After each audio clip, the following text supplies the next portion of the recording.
Hello friends, मेरा YouTube channel में आपका स्वागत है। तो आज मैं आपको ओबीसी फॉर्म भरना सिखाऊंगा। ओबीसी फॉर्म आपको कभी भी गवर्नमेंट जॉब अप्लाई करने में या फिर स्टेट की या फिर सेंट्रल जॉब अप्लाई करने में यूज़फुल आता है। तो दो तरीके से हम इसे भर सकते हैं। एक तो आप ऑफलाइन भर सकते हैं इसे, जो कि आपको एसडीएम ऑफिस में जमा कराना पड़ता है, और दूसरा आपको ऑनलाइन कर सकते हैं, जो कि आपको साइकोग्राफी से फिल हो सकता है। ठीक है, तो मैं आज आपको ओबीसी सर्टिफिकेट भरना सिखाऊंगा।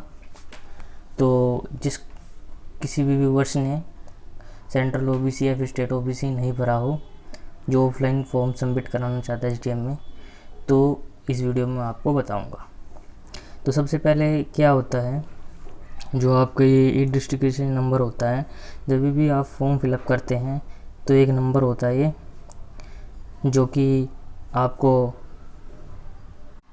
जब कभी भी आप यूज़र आईडी अपनी ई डिस्ट्रिक्ट पे लॉगिन करते हैं तो ये ई डिस्ट्रिक्ट नंबर होता है। तो सबसे पहले तो आप जब भी ऑनलाइन अप्लाई करेंगे तो आपको अपनी आईडी बनानी पड़ती है, वो ई डिस्ट्रिक्ट नंबर होता है।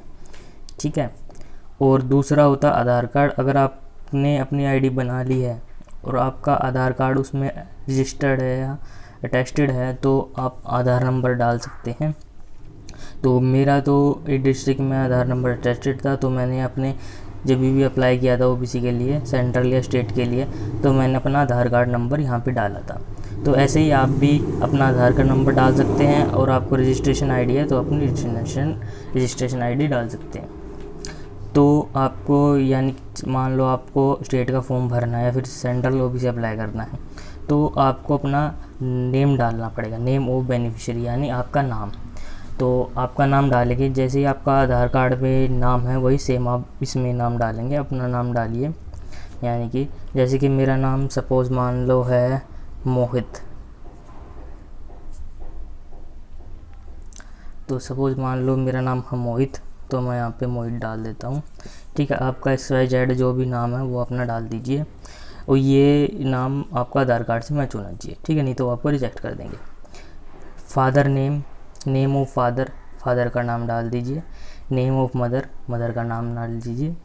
ठीक है, नेम ऑफ स्पाउस, यानी कि आप हस्बैंड मैरिड हैं, अगर मेल अप्लाई कर रहा है तो अपनी वाइफ का नाम डाल दीजिए, अगर वाइफ अप्लाई कर ले तो अपना हस्बैंड का नाम डाल दीजिए। जेंडर में आप डाल दीजिए, मेल हो तो मेल डाल दीजिए, फीमेल हो तो फीमेल डाल दीजिए। ठीक है, जैसे कि मैं अप्लाई कर रहा हूँ तो मैं अपने में मेल टिक कर देता हूँ। तो डेट ऑफ बर्थ है, आपकी डेट ऑफ बर्थ आएगी जो कि आपकी 10th और 12th की मार्कशीट में है, सेम वही डालना, क्योंकि वो आपका डॉक्यूमेंट वेरिफिकेशन करते हैं। अगर आपके डॉक्यूमेंट वेरिफिकेशन में गलत डेट होगी तो आपका फॉर्म आपको वापस दे देंगे। तो जैसे ही मैं अपनी डेट मान लेता हूँ 1 नवंबर 2000, तो आप ऐसे ही अपनी डेट डाल दीजिए इसमें। दूसरा अपना मोबाइल नंबर डाल दीजिए। ईमेल एड्रेस आपकी जो भी है ईमेल एड्रेस, जैसे mohit129@gmail.com, तो मेरी ये आईडी है, तो अपनी ऐसी आईडी डाल देता हूँ। दूसरा आपका एड्रेस आएगा प्रेजेंट एड्रेस, यानी कि जो आप जहाँ रह रहे हैं प्रेजेंट। हाउस नंबर आएगा आपका, जैसे कुछ भी मान लीजिए आपका हाउस नंबर है 247, 246, ऐसे आप अपना हाउस नंबर डाल लीजिए। लोकेलिटी हो गई आपकी, जो भी आप लोकल एरिया है। सब डिवीज़न हो गया, जैसे कि मेरा सब डिवीज़न पड़ता है पंजाबी बाग, तो आप अपना भी सब डिवीज़न कुछ भी डाल दीजिए जो आपके एड्रेस से रिलेटेड है, वो अपना सब डिवीज़न डाल दीजिए। अगर नहीं पता हो तो पता कर लीजिए उस पास।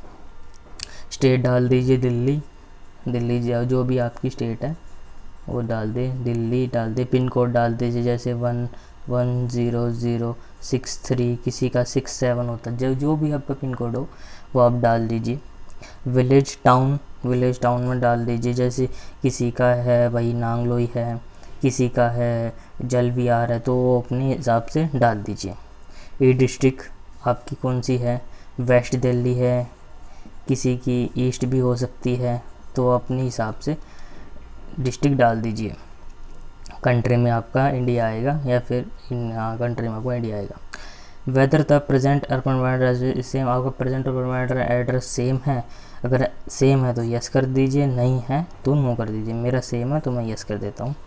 अब क्या होती है, जो ये मेन चीज़ होती है आपकी details required for issuance of OBC certificate, यानी कि जो आप सर्टिफिकेट अप्लाई कर रहे हो, ठीक है, वो क्या डिटेल्स दे रहे हो जिसके बिहाफ पे आप अपना सेंट्रल और स्टेट ओबीसी अप्लाई कर रहे हो। Please select any one of the following 4 category that you follow, किसी भी एक कैटेगरी को आप इसमें चुनिए। सपोज़ करो आपको स्टेट वाला अप्लाई करना है, ठीक है, तो क्या होगा, family residence is in Delhi since period to 1993, आपके जो है दिल्ली रेजिडेंस में आपका प्रूफ दिखाना पड़ेगा 1993 से पहले का प्रूफ दिखाना पड़ेगा, और एक ओबीसी सर्टिफिकेट दिखाना पड़ेगा किसी भी घर में, यानी कि आपका ब्रदर का बनना होना चाहिए, फादर का, या फिर ब्लड रिलेटिव किसी का भी बना हो, वो आपको प्रूफ दिखाना पड़ेगा अगर आपको स्टेट के लिए अप्लाई करना हो। तो सेंटर के लिए मैं आगे बताऊंगा आपको। तो प्लीज़ अटैच फ़ोटोकॉपी, उसकी फ़ोटोकॉपी इस फॉर्म के पीछे ही आप अटैच कर दीजिए और साइन कर दीजिए। फ़ोटोकॉपी लगानी है, ओरिजिनल डॉक्यूमेंट नहीं लगाना, फ़ोटोकॉपी लगा दीजिए। नेम ऑफ कास्ट, आपकी जो भी कास्ट है वो अपनी कास्ट डाल दीजिए, जैसे किसी की कुमार है, सुनार है, तो ऐसे आप कास्ट डाल सकते हैं। इशू टू, किसको इशू किया गया है, मतलब किसको, आपको ब्रदर में किसका नाम, उसका नाम डाल दीजिए। उसका सीरियल नंबर, सर्टिफिकेट नंबर डाल दीजिए। सर्टिफिकेट नंबर उसके ओबीसी के ऊपर ही होता है, वो सर्टिफिकेट नंबर डाल दीजिए। फिर आपका आता है डेट ऑफ इशुएंस, कब इशू हुआ है, ओबीसी के नीचे ही लिखा होता है, ग्रीन कलर से लिखा होगा, वो लिखा होता है डेट ऑफ इशुएंस, मतलब कब उसका सर्टिफिकेट इशू हुआ है। Relation of the applicant with certificate holder, उस सर्टिफिकेट होल्डर से आपका क्या रिश्ता है, यानी कि ब्रदर है वो लगता है, आपका सिस्टर लगता है। सपोज और मान लो मेरा वो ब्रदर लगता है, तो अपना ब्रदर डाल दूंगा, इसमें ब्रदर डाल दूंगा, ठीक है। फिर उसका भी कोई एक आईडी लगा दो, यानी कि उसका आधार कार्ड तो आधार कार्ड लगा दो, उसका पासपोर्ट है तो पासपोर्ट लगा दो, पैन कार्ड है उसका तो पैन कार्ड लगा दो, इसमें से कोई एक डॉक्यूमेंट उसका लगा दो, ठीक है, उसका फ़ोटोकॉपी इसके पीछे लगा दो फॉर्म के। फिर नेक्स्ट आता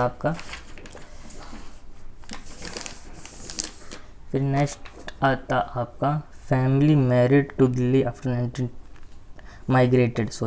family migrated to Delhi after 1993, यानी कि 1993 के बाद आप आए हो, तो उसका प्रूफ लगेगा एक, ठीक है, 1993। और ओबीसी सर्टिफिकेट होगा, किसी भी घर में किसी का भी इशू हो, father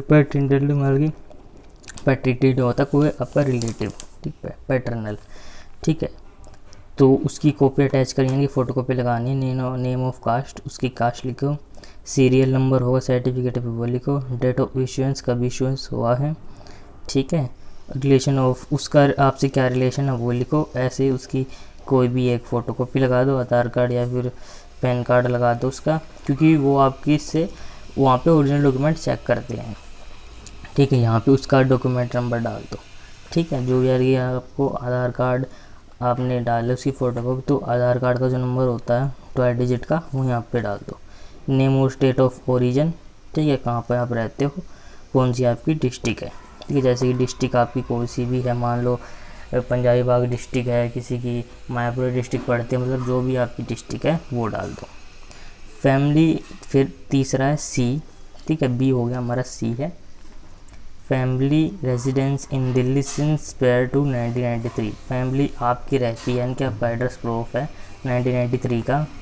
no OBC certificate issued, कोई ओबीसी सर्टिफिकेट इशू नहीं हुआ, ना ही तो आपको आपके ब्रदर को मिल रखा ओबीसी और ना ही आपकी बहन को मिल रखा, सिर्फ आपको बनवाना, तो उस केस में आपको 1993 का प्रूफ देना पड़ेगा, जो कि आप अपने माता पिता से पूछ सकते हैं, वो प्रूफ देना पड़ेगा, कुछ भी हो उसमें, यानी कि मान लो 1993 प्रूफ से पहले आपके फादर का ओबीसी सर्टिफिकेट हो, या फिर उसमें 10th की मार्कशीट हो या 12th की मार्कशीट हो, वो 1993 प्रूफ से पहले की होनी चाहिए। तो नेम ऑफ कास्ट डाल दोगे उसमें, proof of residence in Delhi, क्या प्रूफ है उसका, मतलब मार्कशीट है, मार्कशीट लगा रहे हो, उसकी डेट ऑफ बर्थ लगा रहे हो, क्या लगा रहे हो, इनकम सर्टिफिकेट जो भी आप लगा रहे हो वो इसमें डाल दियो। फिर डी है आपका डी में आपको क्या होता है, सेंट्रल ओबीसी। मैं बोल रहा था आपको, बाद में बताऊंगा। तो ये है एलिजिबल ऑफ सेंट्रल ओबीसी। जब आपको सेंट्रल ओबीसी बनवाना है तो उस टाइम पे ये काम आएगा। जैसे कि मैंने 2-3 महीने अपना सेंट्रल के लिए अप्लाई किया था, तो मैंने ये ब्रैकेट फिल किया था, ये ऑप्शन फिल किया था। उसमें मैंने ये डाला था आपका स्टेट का सर्टिफिकेट नंबर, इश्यूएंस अथॉरिटी, ठीक है, पंजाबी बाग पड़ती है मेरी, आपकी जो भी पड़ती है वो डाल दीजिए। डेट ऑफ इश्यूएंस, कब मेरा स्टेट वाला इशू, सपोज मान लो मेरा इशू हुआ है 17/2/2021, तो ये आप अपना डाल दीजिए, आपकी जिस भी तारीख को इशू हो वो डाल दीजिए। Name of state of issuance, कब आपका इशू कौन सी स्टेट से हुआ है, मेरा वेस्ट से हुआ था, इशूएंस मेरा वेस्ट से हुआ था। अब ये प्रूफ ज़रूरी है, आइडेंटिटी प्रूफ ऑफ बेनिफिशियरी, यानी कि जो फॉर्म बनवा रहा है सेंट्रल या स्टेट का, उसका एक एड्रेस आइडेंटिटी प्रूफ लगेगा। आधार कार्ड हुआ आपका तो आधार कार्ड लगा सकते हैं, ड्राइविंग लाइसेंस हो ड्राइविंग लाइसेंस लगा सकते हैं। आपका नाम सेम होना चाहिए जो भी आपका आधार कार्ड से है, या फिर जो आप ओबीसी सर्टिफिकेट में डलवाना चाहते हैं वो, और इसका आइडेंटिटी प्रूफ का नेम सेम होना चाहिए। फिर दूसरा है identity proof of parents. Parents का अप्लाई करोगे तब जब आप माइनर हो, अगर आप माइनर नहीं हो तो इसे छोड़ दो। फिर प्रेजेंट एड्रेस का प्रूफ है, उसमें भी आप आधार कार्ड डाल सकते हो, आधार कार्ड डाल दो। यहाँ पे वो 12 डिजिट का नंबर है, जैसे कि सपोज मान लो 1 2 3 4 5 6 7 8 9 10 11 12, ठीक है, सपोज 12 डिजिट का नंबर है, वो आप डाल दो, ठीक है। फिर आपका पड़ता है, फिर आपका होता है परमानेंट एड्रेस, ठीक है। परमानेंट एड्रेस प्रूफ हो गया, परमानेंट एड्रेस में भी आधार कार्ड डाल दो, ठीक है। माइनर में हो, ठीक है, माइनर में हो तो अपने माँ बाप का डाल दो, अगर आप बेनिफिशियरी हो तो बेनिफिशियरी टिक करके अपना आधार कार्ड डाल दो और उस पर अपना ये डॉक्यूमेंट नंबर लिख दो। डेट जिस दिन आप अप्लाई कर रहे हो उस दिन डालो। सपोज मान लो कि आप 3 अप्रैल को अप्लाई कर रहे हो, तो यहाँ पे 3/04 अप्रैल और यहाँ पे 2021, ठीक है, ऐसे डाल दो।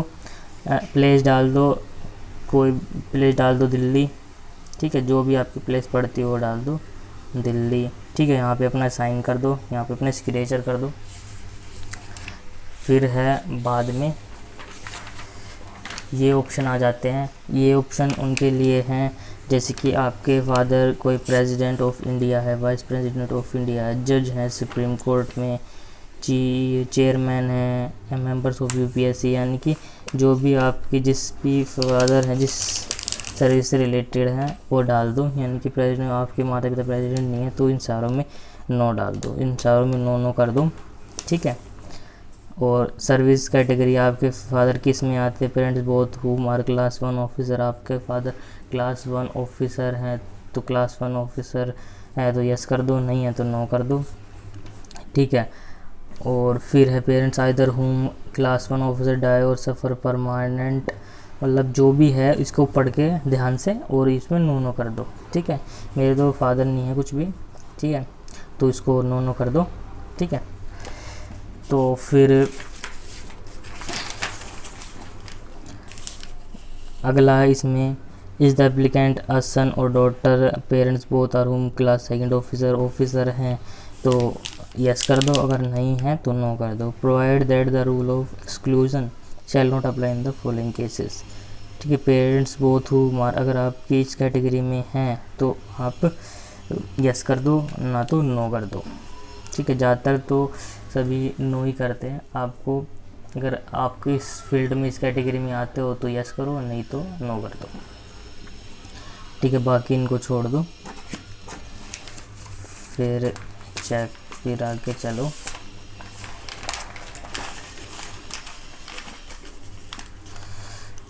ये भी agriculture holding, it the applicant son और daughter person belong to family, अगर आपके फादर किसान है, खेती से वो रखते हैं, मतलब उनका खेती से रिलेटेड है तो उनको यस कर दो, नहीं तो नो कर दो। वो इरिगेटेड नॉन इरिगेटेड लैंड है, ठीक है। प्लांटेशन कॉफ़ी है, टी, रबर है, इनसे रिलेटेड आपके फादर काम करते हैं तो यस कर दो, नहीं तो नो कर दो।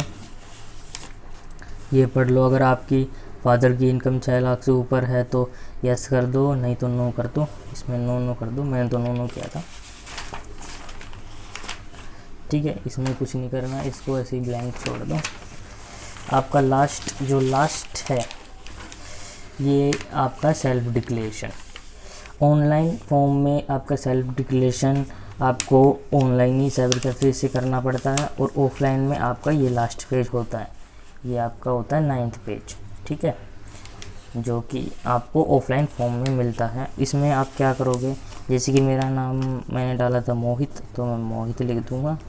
ठीक है, मोहित सन हो तो सन लिख दो, डॉटर हो तो डॉटर, मैं लिख दूँगा सन ऑफ, जो भी फादर का नेम है वो लिख देना।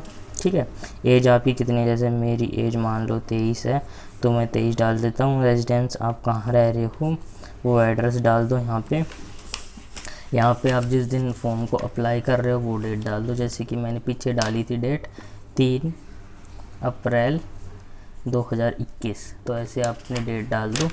यहाँ पे अपना साइन कर दो, जो आपके साइन है यहाँ पे अपने साइन कर दो। यहाँ पे अपनी प्लेस लिख दो, जिस प्लेस से आप रिलेटेड करते हो।